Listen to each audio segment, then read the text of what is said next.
Bienvenue dans Mission Emailing, le podcast où on apprend à faire de l'email une arme secrète pour son business. Moi c'est Phyllis, consultante et formatrice en emailing. Après plusieurs années à travailler comme responsable communication et à accompagner des entrepreneurs, je me suis spécialisée dans un canal sous-estimé mais ultra puissant, l'emailing. Si tu veux des stratégies concrètes, des astuces simples à appliquer, des partages d'expériences et une bonne dose de motivation, tu es au bon endroit. Alors installe-toi bien et c'est parti pour l'épisode du jour. Bienvenue dans cet épisode un peu spécial. Aujourd'hui, je vais te parler d'un rêve qui me tient à cœur depuis toujours en fait. Après avoir longtemps procrastiné, après avoir hésité, flippé, douté, je me suis enfin lancée. Ce rêve, c'est d'écrire un livre. Oui, je vais enfin devenir autrice. Alors, je t'explique un peu la story time pour que tu puisses comprendre d'où vient ce rêve, ce projet.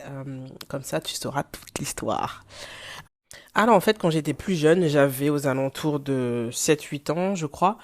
J'étais une férue de lecture. Je le suis encore, mais quand j'étais plus jeune, mais c'était abusé. Je lisais beaucoup, énormément. Je dévorais les livres, je faisais que ça. Enfin, vraiment, c'était ma passion, la lecture. Et au fur et à mesure, je sais pas, j'ai eu cette envie de moi aussi rédiger mes propres romans d'aventure. Et je me suis mise à écrire des romans d'aventure sur des feuilles A4. Vous savez, les feuilles A4 quadrillées là qu'on avait à l'école. Donc j'utilisais ça et j'écrivais mes romans là-dessus et je les pliais en deux pour que ça fasse un livre qui soit pas trop grand en fait. Et en fait, j'étais vraiment à fond. J'écrivais la préface, j'écrivais la table des matières, j'écrivais aussi le synopsis, je dessinais aussi la couverture, je négligeais aucun détail, je pensais à la pagination, j'avais créé ma propre maison d'édition. Malheureusement, je ne me souviens plus du nom et ça m'agace. Je sais que ça terminait par Rose. Donc je sais plus si c'était les éditions Rose ou le Carnet Rose. Et donc si t'as bien entendu, j'ai pas dit un roman d'aventure, j'ai dit des romans d'aventure. C'était vraiment une véritable série, plusieurs tomes avec des sagas, des suites, des rebondissements, etc. Donc vraiment, j'avais pensé à tout. J'étais déjà une entrepreneur dans l'âme et mon rêve à moi, c'était d'être écrivaine. Ensuite, tu sais ce que c'est, on grandit, on fait des études, etc. Et on entend des choses comme écrivain, c'est pas un vrai métier, ça paye pas, tu vas pas pouvoir te rémunérer avec, etc. Et donc, malgré moi, j'ai mis ce rêve de côté et je me suis orientée vers une filière où je pouvais avoir des chances d'exercer un métier qui paye, quoi. Et donc, je me suis orientée vers la communication tout en faisant en sorte de choisir des matières qui me permettent de continuer d'écrire parce que l'écriture, c'est vraiment ma passion, c'est quelque chose qui me suit depuis toujours. Et voilà, donc même si l'écriture, elle est restée dans ma vie, dans mes études et aussi dans les différents emplois que j'ai occupés, ce rêve-là, ben, il s'était endormi. Ensuite, il s'est réveillé grâce à une personne très spéciale. C'était lors d'un emploi, donc j'étais chargée de communication en école de commerce. Et en fait, je m'occupais bien évidemment de tout ce qui était rédaction. Donc j'étais en charge de la mise à jour du site internet, donc toutes les pages du site, écrire de nouvelles pages, mettre à jour, donc, tout en veillant au SEO. Et j'étais aussi en charge de tout ce qui est documentation commerciale. Donc toutes les plaquettes, vous savez, les plaquettes que l'on distribue, qu'on leur reçoit lors de salons étudiants, tout ça. Ben moi, j'étais en charge de la rédaction de ce contenu-là, en allant bien sûr piocher les informations auprès des services correspondants. Et donc, avec toute cette matière-là, j'avais pour objectif de structurer tout ça pour les différentes rubriques des plaquettes, du site internet, etc. Et ma responsable de l'époque, qui s'appelle Audrey, donc Audrey, si tu m'écoutes, gros, gros, gros cœur sur toi, elle me disait toujours... mais t'as vraiment un don pour l'écriture, enfin vraiment j'aime beaucoup ta plume, tu as un fort talent pour l'écriture. D'ailleurs, petite parenthèse, il n'y a pas qu'elle, c'est vrai que dans mon premier emploi, que j'ai occupé d'abord en alternance, le directeur me disait souvent j'aime beaucoup votre plume. J'étais en charge de la newsletter de cette entreprise et c'est vrai qu'il me complimentait déjà sur ça. Donc j'avais beaucoup de compliments déjà sur mon écriture. Et Audrey, c'est vrai qu'elle insistait beaucoup sur ça. Et un jour, on déjeunait. Et elle revient à la charge. T'écris bien, etc. J'aime bien les tournures, blablabla, blablabla. Et elle me dit, mais tu devrais écrire un livre. Et donc, je lui réponds, bah, je lui dis, c'était mon rêve. Je lui explique ce que je t'ai dit un peu plus tôt, que voilà, j'écrivais des romans, etc. Et que moi, mon rêve, c'était d'être écrivaine. Mais on m'a un peu brisé mon rêve, quoi. Et maintenant, c'est mort. Là, je suis trop vieille, en fait. Donc, c'est mort, quoi. C'est plus possible pour moi. Et là, elle éclate de rire, mais elle me dit, mais n'importe quoi, tu sais que tu peux être écrivain à n'importe quel âge, que ce soit 40, 50, 60 ans, il n'y a pas d'âge, etc. Parce que moi, je pensais véritablement qu'il y avait une limite. Naïvement, je pensais qu'il y avait une limite pour être écrivain et que à partir d'un certain âge, c'était mort, quoi, vraiment. Et en fait, elle me dit, mais n'importe quoi, tu peux te lancer, donc elle m'encourage. Elle me dit, franchement, tu devrais le faire. Moi, en tout cas, je t'encouragerais, garde ça en tête. Je lui dis, ok, d'accord.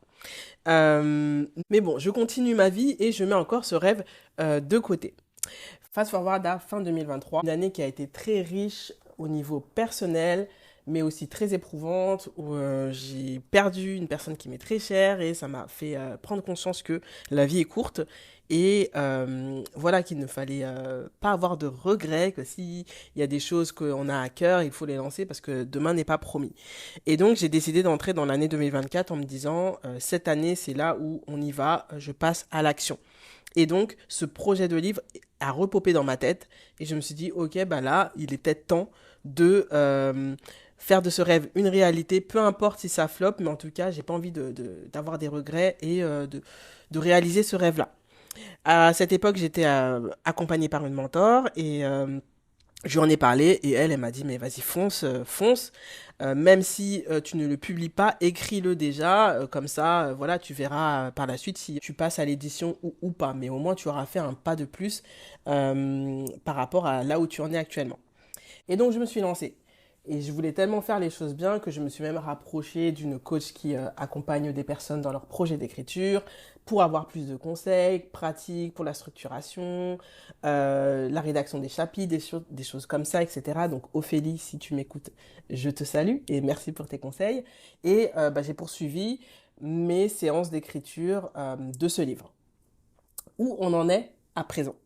Là, nous sommes en 2025. Je t'annonce que je suis sur la fin de terminer ce tout premier livre. Il est presque là, prêt à voir le jour.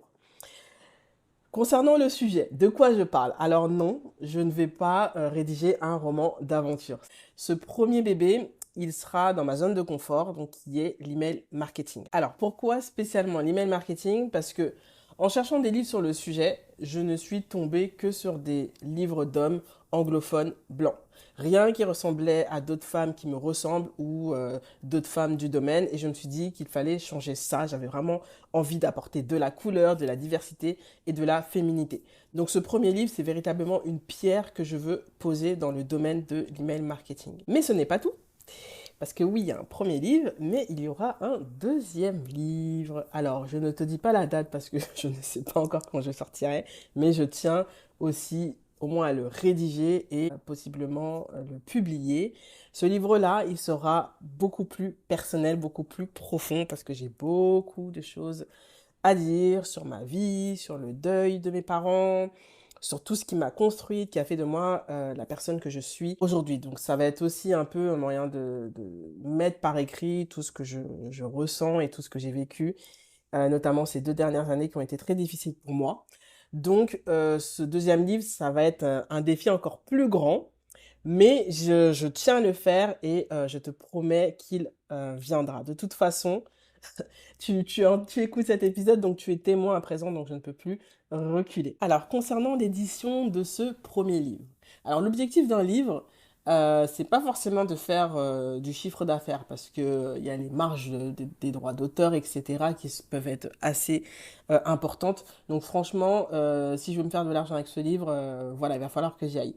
Le plus souvent, quand on publie un livre, c'est généralement pour asseoir sa notoriété. En vérité, moi, c'est vrai qu'il y a un objectif de notoriété, mais le premier objectif, c'est juste en fait de réaliser mon rêve, tout simplement. Franchement, même si je fais une vente, je serai la plus heureuse. Mais quoi qu'il en soit, il faut faire les choses bien, donc hors de question de bâcler mon lancement. Donc non, je n'ai pas reçu de message d'une maison d'édition qui me disait «Hey, c'est chouette ce que tu fais, et si on publiait ton livre, etc.» Non, non, pas du tout. Je me suis retroussé les manches et donc là, je suis en discussion avec une maison d'édition collaborative pour éventuellement publier mon livre. Bon, si ça n'aboutit pas, j'ai une autre piste. Et si cette autre piste n'aboutit pas, j'explorerai la piste de l'auto-édition. Quoi qu'il en soit, ce projet verra le jour d'une manière ou d'une autre. Et bien sûr, je te tiendrai au courant de la suite sur ce podcast. Parce que ce rêve-là maintenant, je ne veux pas le vivre seul. C'est public, tu es au courant et j'ai envie de le partager avec toi qui m'écoute et qui me soutient. Donc voilà, c'est officiel. Je suis en train d'écrire non pas un, mais 2 livres. Le premier arrive très bientôt sur l'email marketing, la stratégie, etc. Donc tout ce que j'aime et qui me passionne. Et le deuxième, il sera un peu plus intime, un peu plus vulnérable. Donc si tu as des questions, des encouragements, si tu veux me dire que tu as hâte, n'hésite pas à commenter dans la zone commentaire du podcast. En tout cas, merci de m'avoir écouté et on se retrouve très vite pour le prochain épisode.